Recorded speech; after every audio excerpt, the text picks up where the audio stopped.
انبیاء حضرات کا بکریاں چرانا امت کی گلہ بانی کا دباچہ اور پیش خیمہ تھا۔ اونٹ اور گائے کا چرانا اتنا دشوار نہیں جتنا کہ بکریوں کا چرانا دشوار ہے۔ بکریاں کبھی اس چراہ گاہ میں جاتی ہیں اور کبھی دوسری چراہ گاہ میں۔ اس لہجہ میں اگر ایک جانب ہیں تو دوسری لہجہ میں دوسری جانب دوڑتی نظر آتی ہیں۔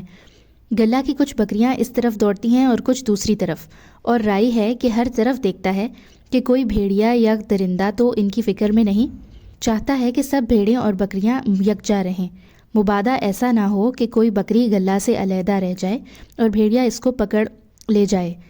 صبح سے شام تک رائی اسی فکر میں ان کے پیچھے پیچھے سرگرداں اور پریشان رہتا ہے۔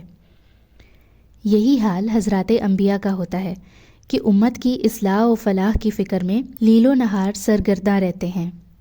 امت کے افراد تو بھیڑوں اور بکریوں کی طرح ادھر ادھر بھاگتے پھرتے ہیں، اور انبیاء کمال شفقت و رافت سے ان کو للکار کر اپنی طرف بلاتے ہیں، اور امت کی اس بے اعتنائی سے ان حضرات کو جو تکلیف اور مشقت پہنچتی ہے اس پر صبر اور تحمل فرماتے ہیں۔ جس طرح بھیڑیں بھیڑیوں اور درندوں کے خون خوار حملوں سے بے خبر ہوتی ہیں، اسی طرح امت نفس اور شیطان کے مہلکانہ حملوں سے بے خبر ہوتی ہے، اور حضرات انبیاء ہر وقت اس طاق میں رہتے ہیں کہ کہیں نفس اور شیطان ان کو اچک نہ لے جائیں۔ جس درجہ نبی کو امت کی اصلاح اور فلاح کی فکر ہوتی ہے، امت کو اس کا عشر اشیر بھی فکر نہیں ہوتی۔